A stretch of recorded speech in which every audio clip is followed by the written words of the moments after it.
Hello दोस्तों, नमस्कार। आज की इस वीडियो में हम फिटर टेट के कुछ इम्पोर्टेंट क्वेश्चंस का डिस्कशन करने वाले हैं। अगर आप फिटर टेट से संबंधित किसी भी गवर्नमेंट एग्ज़ाम की तैयारी कर रहे हैं तो यह वीडियो आप लोगों के लिए है। इस वीडियो को लास्ट तक देखिएगा। इस वीडियो में हम फिटर टेट के विभिन्न परीक्षाओं में पूछे गए कुछ प्रीवियस ईयर क्वेश्चंस का डिस्कशन करने वाले हैं।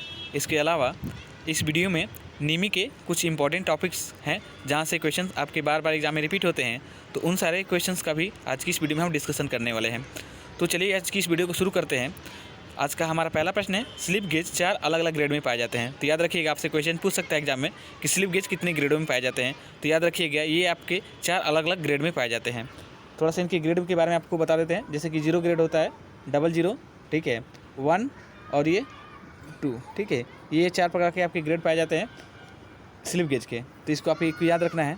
सबसे अधिक क्वेश्चन आपसे पूछा जाता है कि वर्कशॉप में कौन से ग्रेड का स्लिप गेज प्रयोग किया जाता है। तो याद रखिएगा, वर्कशॉप में 2nd ग्रेड का स्लिप गेज प्रयोग किया जाता है। और एक क्वेश्चन आपसे अक्सर एग्जाम में पूछा जाता है कि कैलिब्रेशन कार्यों के लिए कौन से स्लिप गेज के ग्रेड का प्रयोग करते हैं। तो 00 ग्रेड का जो स्लिप गेज होता है ये कैलिब्रेशन कार्यों के लिए प्रयोग किया जाता है, और यह जो जो 2nd ग्रेड का होता है ये आपके वर्कशॉप कार्यों के लिए प्रयोग किया जाता है। तो ये मोस्ट इंपॉर्टेंट क्वेश्चन है। आप इन दोनों स्लिप गेज के दोनों ग्रेड को याद रखिएगा। जो 2nd ग्रेड का होता है ये आपके वर्कशॉप कार्यों के लिए प्रयोग किया जाता है, जबकि 00 वाला जो स्लिप गेज होता है ये आपका कैलिब्रेशन कार्यों के लिए प्रयोग किया जाता है। तो मोस्ट इंपॉर्टेंट पॉइंट है आपके स्लिप गेज से संबंधित, इसको आपको याद रखना है। थोड़ी सी जानकारी और ले लेते हैं स्लिप गेज के बारे में। जैसे कि आपसे क्वेश्चन पूछा जाता है एग्जाम में कि स्लिप गेज का आकार कैसा होता है, यानी कि इसके क्रॉस सेक्शन कैसा होता है। तो याद रखिएगा, स्लिप गेज का जो क्रॉस सेक्शन होता है या आकार जो होता है या रेक्टेंगुलर या आयताकार होता है, ठीक है। और एक क्वेश्चन आपसे एग्जाम में पूछ सकता है कि स्लिप गेज किस धातु के बनाए जाते हैं। तो याद रखिएगा, यह हार्डन्ड स्टील के बनाए जाते हैं, ठीक है। कुछ और भी क्वेश्चन आपसे एग्जाम में स्लिप गेज से पूछ सकता है, वो है जैसे कि एक बहुत ही फेमस क्वेश्चन है रिंगिंग प्रोसेस। तो एक क्वेश्चन आपसे एग्जाम में पूछा जाता है कि 2 स्लिप गेज को आपस में स्लाइड करते हुए चिपकाने की क्रिया को क्या कहते हैं। तो उसे हम रिंगिंग प्रोसेस करते हैं। इसका भी आपको आंसर याद रखना है, इसको आपको याद रखना है। स्लिप गेज का प्रयोग हम डायमेंशन मापने के लिए करते हैं। इसके अलावा स्लिप गेज का प्रयोग प्रिसीजन इंस्ट्रूमेंट जैसे कि माइक्रोमीटर हो गया, वर्नियर कैलिपर हो गया, इनकी शुद्धता को जांचने के लिए भी हम स्लिप गेज का प्रयोग करते हैं। तो इतने सारे पॉइंट्स एटलीस्ट आपको स्लिप गेज से याद रहेंगे। तो अगर आप किसी भी एग्जाम में स्लिप गेज से कोई भी क्वेश्चन पूछता है तो उस क्वेश्चन का आंसर जो है आप आसानी से कर पाएंगे और आप अपने 1 नंबर जो है स्कोर एक्स्ट्रा स्कोर कर पाएंगे। तो उम्मीद है आप अपने सारे पॉइंट्स को ध्यानपूर्वक सुना होगा और उन सारे पॉइंट्स को नोट डाउन कर लिया होगा। चलिए नेक्स्ट क्वेश्चन की तरफ बढ़ते हैं। नेक्स्ट क्वेश्चन है आपका 2nd नंबर का, साइन बार का सिद्धांत ट्रिग्नोमेट्री फंक्शन पर आधारित है। तो ये क्वेश्चन बार बार आपसे एग्जाम पूछता है कि साइन बार किस सिद्धांत पर कार्य करता है। तो याद रखिएगा, साइन बार जो है आपका ट्रिग्नोमेट्री फंक्शन या त्रिकोणमितीय सिद्धांत पर कार्य करता है, ठीक है। इसमें आप याद रखिएगा कि इसका प्रयोग जो है हम एंगल को मापने के लिए करते हैं, ठीक है। तो ये भी इंपॉर्टेंट पॉइंट है, आप इसको याद रखिएगा, ठीक है। और नेक्स्ट क्वेश्चन की तरफ बढ़ते हैं 3rd नंबर का, लैपिंग हाथ या मशीन दोनों से की जाती है। तो लैपिंग एक प्रकार का फिनिशिंग ऑपरेशन है जो हाथ या मशीन दोनों प्रकार से कर सकते हैं, ठीक है। तो ये भी इंपॉर्टेंट पॉइंट है, आप इसको याद रखिएगा। नेक्स्ट क्वेश्चन है 4 नंबर का, रोटरी तथा रेसिप्रोकेटिंग मोशन में होनिंग की जा सकती है। तो रोटरी मोशन हो या रेसिप्रोकेटिंग मोशन में, दोनों ही प्रकार के मोशन में, दोनों ही प्रकार की गति में हम होनिंग ऑपरेशन कर सकते हैं। तो लैपिंग आपका जो है बाहरी किसी भी वर्कपीस को बाहरी से फिनिशिंग प्रदान करने को लैपिंग कहते हैं, जबकि होनिंग जो होती है यह किसी भी वर्कपीस की अंदरूनी फिनिशिंग को प्राप्त करने के लिए होनिंग ऑपरेशन किया जाता है। तो इंपॉर्टेंट पॉइंट है, आप ये भी याद रखेंगे। नेक्स्ट क्वेश्चन है 5 नंबर का, निकिल का गलनांक। निकिल का गलनांक होता है 1450 डिग्री सेल्सियस, यानी 1450 डिग्री सेल्सियस होता है निकल का गलनांक, ये आपको याद रखना है, ठीक है। इसके अलावा आप याद रखिएगा कि एल्युमिनियम का गलनांक 648 डिग्री सेल्सियस होता है। तो कुछ धातुओं के अलग अलग गलनांक होते हैं और उनका गलनांक भी एग्जाम में पूछा जाता है। तो जो भी धातुएं हैं उन सारी धातुओं का गलनांक आपको पता होना चाहिए। अगर सबसे कॉमन एक क्वेश्चन पूछ सकता है आपसे ईजी, तो पूछ सकता है कि सबसे अधिक गलनांक किस धातु का होता है। तो याद रखिएगा, टंगस्टन का गलनांक सबसे अधिक होता है। इसका गलनांक जो होता है लगभग आपका 3300 के आसपास होता है, 3380 या ऐसा ही कुछ होता है, ठीक है। तो ये भी याद रखिएगा कि टंगस्टन धातु का गलनांक सबसे अधिक होता है और निकल का गलनांक 1450 डिग्री से होता है, एल्युमिनियम का 648 डिग्री होता है, ठीक है। तो ये सभी आपको याद रखने हैं। चलिए नेक्स्ट क्वेश्चन की तरफ बढ़ते हैं। नेक्स्ट क्वेश्चन है आपका 6 नंबर का, इनवार स्टील में लगभग 36% निकल पाया जाता है। तो इनवार स्टील जो होता है इसका प्रयोग जो है प्रिसीजन इंस्ट्रूमेंट यानी कि सूक्ष्म मापी यंत्र बनाने के लिए किया जाता है। जैसे कि माइक्रोमीटर आपका इनवार स्टील से बनाया जाता है। तो मोस्ट इंपॉर्टेंट पॉइंट है, आप इसको याद रखिएगा। इनवार स्टील जो होते हैं ये सूक्ष्म मापी यंत्रों को बनाने के लिए प्रयोग किए जाते हैं और इसमें जो होता है 36% निकल पाया जाता है। तो ये एक क्वेश्चन आपको याद रखना है, एग्जाम में पूछ सकता है। नेक्स्ट क्वेश्चन है आपका 7 नंबर का, कैडमियम का गलनांक। फिर एक धातु का गलनांक दिया है आपका कैडमियम। तो कैडमियम का गलनांक जो होता है 320 डिग्री सेल्सियस होता है, इसको आपको याद रखना है। और 220 डिग्री जो सेल्सियस होता है आपका 32 डिग्री सेल्सियस, ये आपका टिन का गलनांक होता है, तो ये भी आपको याद रखिएगा। ठीक है, नेक्स्ट क्वेश्चन है 8 नंबर का, लाइट ड्यूटी वर्क के लिए विंग नट का प्रयोग करते हैं। तो लाइट ड्यूटी वर्क का मतलब है कि हल्के कार्य। ठीक है, तो हल्के कार्यों के लिए हम विंग नट का प्रयोग करते हैं, ये आपको याद रखना है। इसके अलावा याद रखिएगा कि जो विंग नट है ये आपके हेक्सा फ्रेम में भी प्रयोग किए जाते हैं, हैंड वाइस में भी प्रयोग किए जाते हैं। तो हैंड वाइस या हेक्सा फ्रेम में हम विंग नट का प्रयोग करते हैं, ये भी आपको याद रखना है। और हल्के कार्यों के लिए भी हम विंग नट का प्रयोग करते हैं। तो ये विंग नट से संबंधित आपके 3 पॉइंट्स आपको याद रखने हैं। किसी भी प्रकार से क्वेश्चन आपसे घुमा के एग्जाम में पूछ सकता है। ठीक है, तो जब भी पूछिए आपका हल्के कार्यों के लिए लाइट ड्यूटी वर्क के लिए कौन से नट का प्रयोग करते हैं, तो विंग नट आपका राइट आंसर हो जाएगा। या पूछिए आपसे कि हेक्सा फ्रेम में कौन सा नट यूज़ किया जाता है, तो वहाँ पे भी आप याद रखिएगा विंग नट हो जाएगा आंसर। और अगर आपसे पूछते हैं कि हैंड वाइस में कौन सी नट का प्रयोग करते हैं, तो वहाँ पर भी विंग नट लगा के आ जाएगा, आपका राइट आंसर हो जाएगा। ठीक है, हम आपका 1 सेकेंड भी वेस्ट नहीं जाने देंगे।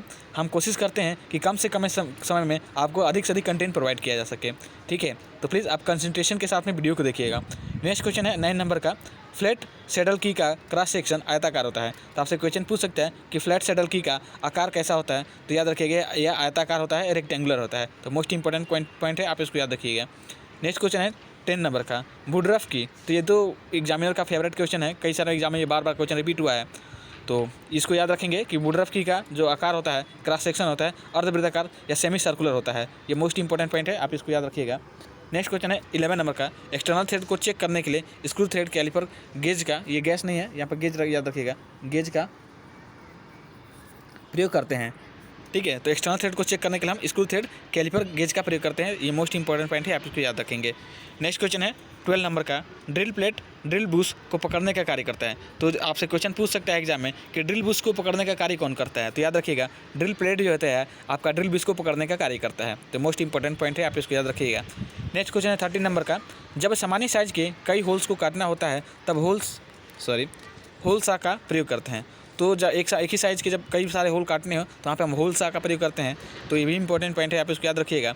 नेक्स्ट क्वेश्चन है 14 नंबर का, माइक्रोमीटर नट और बोल्ट के सिद्धांत पर कार्य करता है। तो ये भी आपको याद रखिएगा।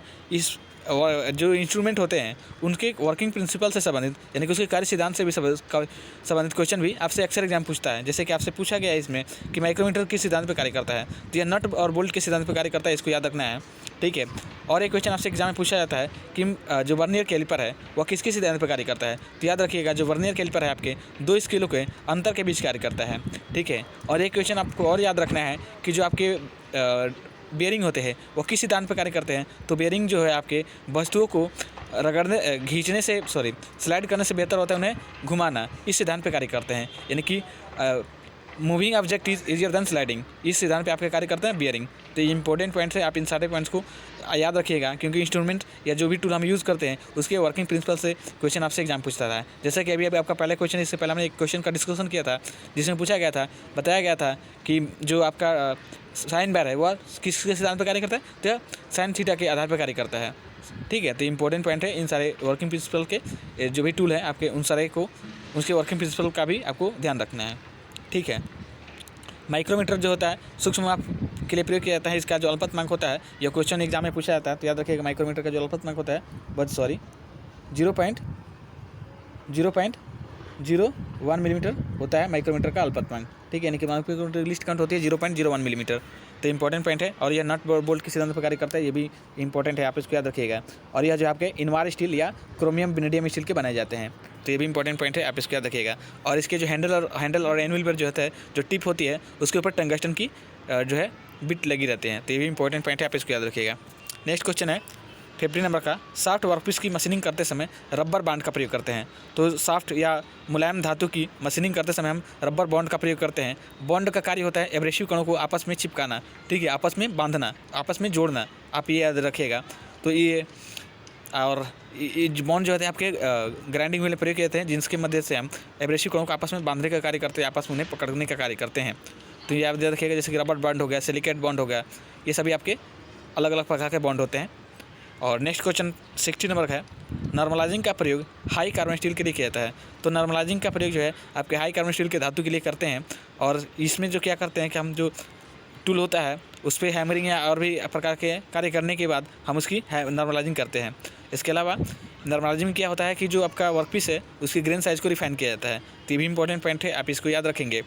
नेक्स्ट क्वेश्चन है 17 नंबर का, पदार्थ की मजबूती पदार्थ की तनन शक्ति तथा तन्यता पर निर्भर करता है। यानी कि पदार्थ जो भी मेटल होते हैं उसकी स्ट्रेंथ जो है उसकी उसकी डक्टिलिटी, ठीक है, और तनन शक्ति, ठीक है, टेनासिटी जिसे हम कहते हैं इंग्लिश में, तो इसके ऊपर उसका निर्भर करता है उसकी पदार्थ की मजबूती। तो याद रखिएगा किसी भी पदार्थ की मजबूती उसकी टेनासिटी और डक्टिलिटी के ऊपर निर्भर करता है। तो इसका राइट आंसर हो जाएगा टेनासिटी एंड डक्टिलिटी, ठीक है। नेक्स्ट क्वेश्चन है 18 नंबर का, ग्रे कास्ट आयरन कमज़ोर होने का कारण नोच प्रभाव है। Sorry, 1 second please. तो जो आपका ग्रे कास्ट आयरन है यह कमज़ोर क्यों होता है अधिक? क्योंकि इसमें नोच इफेक्ट होता है, तो इस वजह से आपका कमज़ोर आपका हो जाता है। और जो कास्ट आयरन से संबंधित कुछ क्वेश्चन आपसे एग्जाम में पूछे जाते हैं, जैसे कि आपसे पूछ सकता है कि कास्ट आयरन किस भट्टी से तैयार किया जाता है, तो यह कुपोला भट्टी से तैयार किया जाता है। और किस धातु को मशीनिंग करने के लिए किसी भी कूलेंट की ज़रूरत नहीं होती है। तो याद रखिएगा कास्ट आयरन की मशीनिंग करते समय किसी प्रकार की कोई कूलेंट की ज़रूरत नहीं होती है। तो ये इंपॉर्टेंट पॉइंट है, आप इसको याद रखिएगा, ठीक है।